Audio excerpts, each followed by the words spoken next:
एक दो urgent order आ गए जिसकी वजह से क्रीम्स टाइम से पहले ख़त्म होगी। मुझे लग रहा था कि कल वाला केक जो है वो मैं बना लूँगी, लेकिन ऐसा नहीं हुआ। क्रीम्स मेरी ख़त्म होगी तो रात के वक़्त मैंने कहा जल्दी से इम्तियाज़ मॉल से हम पकड़ लाते हैं।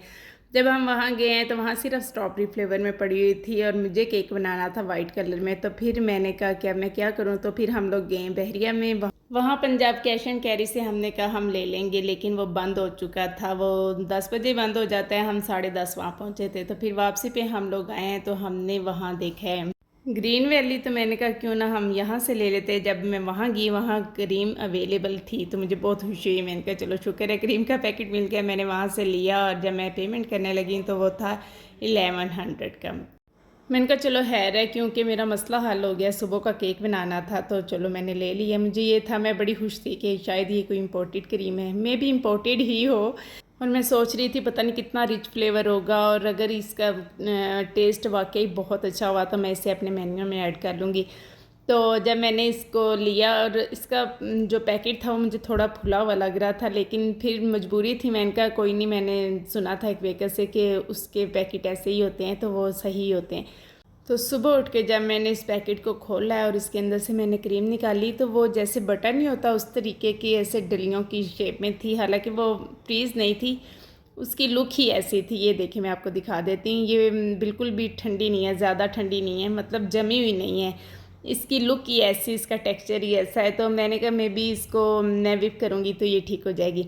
और जब मैंने विप करना स्टार्ट किया तो वो ठीक नहीं हुई। मैंने 10-15 मिनट के लिए उसे फ्रीज़ भी किया कि अच्छे से चिल हो जाए, फिर अच्छे से विप हो जाएगी। लेकिन वो ना तो उसका वॉल्यूम ज़्यादा हुआ, ना ही वो अच्छे से विप हुई। बिल्कुल वो दानेदार सी हो, उसका टेम्परेचर बिल्कुल ख़राब हो चुका था, जो कि पैकेट देखने में भी लग रहा था। लेकिन मजबूरी थी, मैंने ले लिया। मैंने कहा इतना लग्जरी और इतना बड़ा स्टोर है, यहाँ से मुझे ख़राब चीज़ तो नहीं मिल सकती ना। लेकिन मे भी उनका जो है सेलिंग अभी कम सेल होती है वहाँ पे। और ये जैसे वो होता है ना कि जम गया फिर मेल्ट हो गया, फिर जम गया फिर मेल्ट हो गया, और उसका टेम्परेचर इस तरीके से ख़राब हुआ पड़ा था। तो फिर मैंने पहले सबसे कस्टमर को मैसेज किया। मैंने कहा मैं आपका केक 12 बजे नहीं दे पाऊँगी, 12 बजे के बाद मिलेगा, क्योंकि मेरे पास क्रीम्स अभी अवेलेबल नहीं है। उन्होंने कहा चलें ठीक है, कोशिश कीजिएगा कि जल्दी ही बना के दे दें।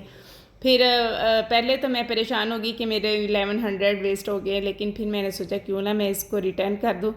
तो वहाँ से गुज़र के आगे कैश एंड कैरी पे जाना था क्रीम्स लेने के लिए। तो फिर हमने वहाँ पे कंप्लेन की तो उन्होंने क्रीम रख ली और हमारी पेमेंट हमें वापस दे दी, जिसकी मुझे बहुत ज़्यादा खुशी हुई कि चलो शुक्र है मेरे पैसे ज़ाया नहीं हुए। तो फिर हम कैश एंड कैरी से वीपी विप ही ले आए। और वीपी विप जो सिंपल क्रीम है ना, इसका टेस्ट भी उससे मिलता जुलता था। और फिर मैंने कहा कि जब हमारे अपने ब्रांड्स हैं इतने अच्छे, और फिर हमें क्या ज़रूरत है इस तरह की क्रीम्स लेने की। तो फिर मैंने वहीं से वो ली और उससे जब मैंने केक बना के दिया, और फिर केक को माशाल्लाह से कस्टमर को बहुत ज़्यादा पसंद आया।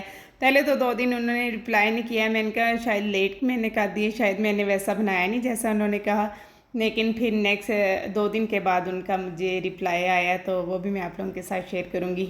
ये 1 पाउंड में पाइनएप्पल केक ही बनाना था, सिंपल सिर्फ ऊपर राइटिंग करनी थी और कुछ भी नहीं करना था। तो मैंने फिर थोड़े से स्प्रिंकल्स उससे ऐड कर दिए, बिल्कुल उसकी ना सिंपल लुक आ रही थी। तो राइटिंग करनी थी मैरून कलर में, रेड एंड ब्राउन कलर मैंने मिक्स किया क्रीम में, तो क्रीम काफ़ी सॉफ्ट हो चुकी थी। पिछली वीडियो में मैंने आपको बताया था ना कि एक कस्टमर का 2 दफ़ा मैंने केक बेक किया, तो दोनों दफ़ा ही किसी और की किस्मत में चला गया, उनकी किस्मत में नहीं हुआ। तो दूसरा जो केक था वो भी मैं आपके साथ शेयर करती हूँ जो मैंने बनाया था। तो बस उसकी प्रोसेस मैंने आपको दिखाया नहीं, पिछली वीडियो में दिखा चुकी थी, तो मैंने कहा अब क्या दिखाना है। तो यहाँ पे ये देखें केक कितना अच्छा बना है, फाइनल इसकी लुक ये थी। तो ये था वो दूसरा केक जिसकी मैंने फाइनल लुक ही आपको दिखाई है। डिज़ाइनिंग इन्होंने मुझे कहा था आप उससे ही कर देना, लेकिन जब मैंने पैक शेक कर लिया तो उन्होंने कहा ऊपर नेम भी लिख दें।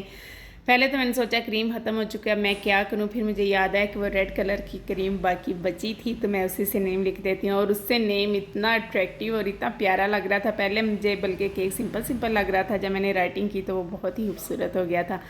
तो ये भी कस्टमर को बहुत ज़्यादा पसंद आया था। और आप लोगों को कैसे लगे हैं दोनों केक मुझे ज़रूर बताइएगा। तो नेक्स्ट वीडियो तक अल्लाह हाफिज़।